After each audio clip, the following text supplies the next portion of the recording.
Hello అండి, అందరికీ నమస్కారం. ఈరోజు ఈ వీడియోలో నా మార్నింగ్ రొటీన్ అయితే చూపిస్తున్నాను. మార్నింగ్ అయితే నా పూజ కంప్లీట్ అయిపోయిందండి. మార్నింగ్ లేవడం, ఇల్లు ఊడవడం, తుడవడం అన్నీ కంప్లీట్ అయిపోయిన తర్వాత నేను ఫ్రెష్ అయ్యి వచ్చి అయితే పూజ అయితే కంప్లీట్ చేసుకున్నాను. ఆ తర్వాత వంటగదిలోకి వెళ్ళి టిఫిన్ అయితే చేస్తున్నానండి. ఈరోజు టిఫిన్ వచ్చేసి గుంత పొంగనాలు, పల్లీ చట్నీ అయితే చేస్తున్నాను.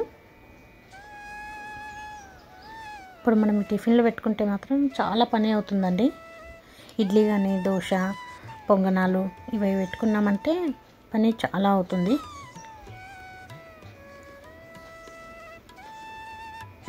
ఇక్కడైతే స్టవ్ పైన అయితే పాలు అయితే మసులుతున్నాయండి. ఫస్ట్ అయితే పాలు మసిలిపోయాయి, అవైతే బంద్ చేస్తున్నా. పిల్లలకు కావాల్సినవి అయితే పాలు పోషించేస్తున్నా. ఆ తర్వాత అయితే పల్లీ చట్నీ అయితే చేసేసానండి.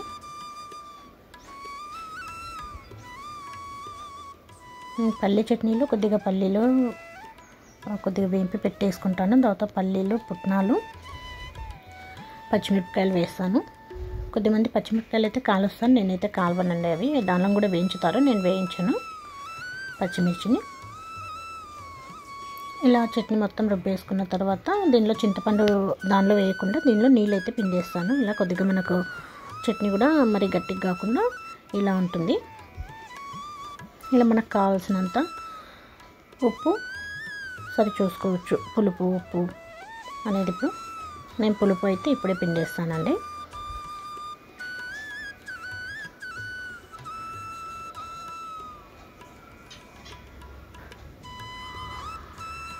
ఇలా ఒక్కసారి ట్రై చేసి చూడండి, చాలా బాగుంటుంది చట్నీ అయితే.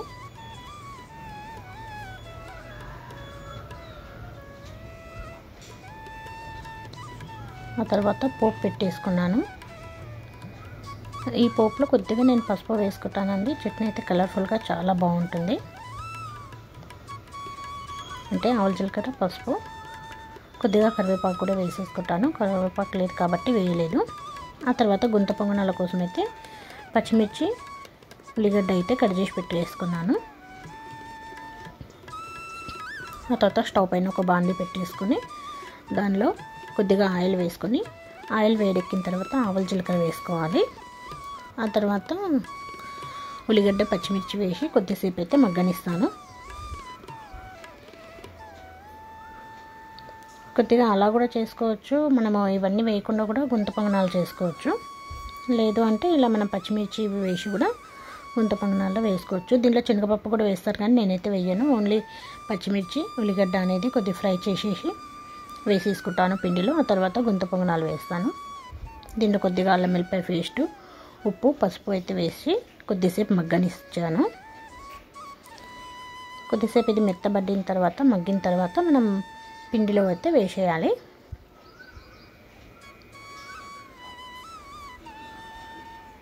మనం అవి అలాగే పచ్చి వేస్తే మాత్రం మనకు పిండిలో మాత్రం పొంగనాలు వేసినప్పుడు అవి కొద్దిగా గట్టిగానే ఉంటాయి, ఉడికినట్టుండో పచ్చి పచ్చిగా అనిపిస్తాయి. కాబట్టి ఇలా కొద్దిసేపు అయితే మగ్గనిస్తాను. ఆయిల్లో కొద్దిసేపు పోపు పెట్టేసుకుంటాను. ఇలా ఫ్రై చేసుకున్నట్టు చేసుకొని ఆ తర్వాత ఇది ఇలా పిండిలో అయితే కలిపేసుకుంటాను.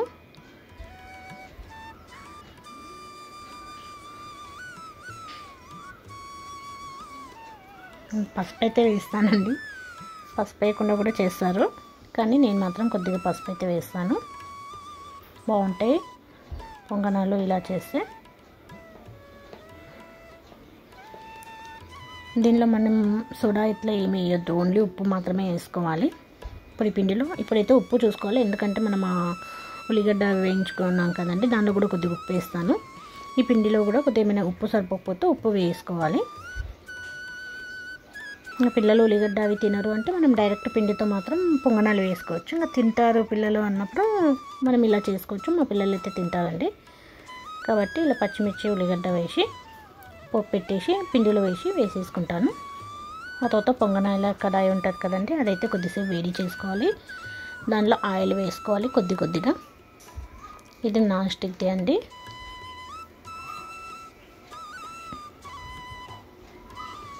ఇలా వేసుకున్న తర్వాత ఇందులో ఆయిల్ వేసుకున్నాక నేను మధ్యలో అయితే ఫస్ట్ వేయట్లేదండి, మధ్యలోవి తొందరగా కాలిపోతాయి, లాస్ట్ కొనాకున్నవి అయితే కలవు.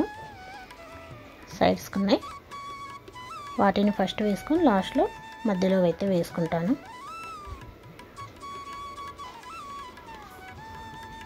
ఇలా వేసుకొని మనం మీడియం ఫ్లేమ్లో పెట్టేసుకోవాలి. ఇది దానిపైన ఒక క్యాప్ పెట్టేసుకోవాలి.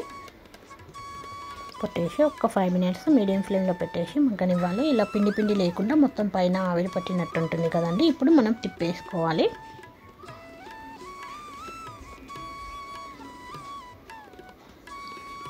అయితే తొందరగా రావండి.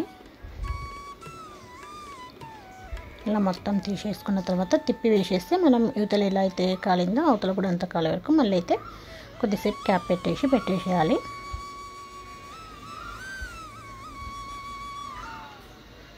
కొద్దిగా టైం అయితే పడుతుందండి పొంగనాలకు. మనం దోశలు అయితే ఈజీగా తొందరగా వేసుకోవచ్చు. ఏవైతే ఏవి చేసినా మాత్రం పని చాలా ఉంటుంది. ఇడ్లీ చేసినా పని ఉంటుంది, దానికి సాంబార్ చట్నీ 2 చేయాలి. దీనికైతే చట్నీ ఒక్కటి చేసినా పర్లేదు, కానీ వేయడానికైతే చాలా టైం పడుతుంది. దోశ చేస్తే కంపల్సరీ ఆలుగడ్డ కర్రీ చేయాలి, పచ్చిమిర్చి వేసి చట్నీ ఉండాలి. ఇవి చేసిన తర్వాత దీనికి సంబంధించిన అంట్లో అయితే చాలా పడతాయి, స్లో అవుతుంది పని అయితే ఇవి పెట్టుకున్న రోజు. కాబట్టి నేను ఇంతవరకే షూట్ చేశానండి. ఒకవేళ మీకు నచ్చినట్టయితే ఒకసారి ట్రై చేయండి, లైక్ చేయండి, షేర్ చేయండి, సబ్స్క్రైబ్ చేయండి. నేను మరొక వీడియోతో మళ్ళీ కలుస్తాను. Thank you.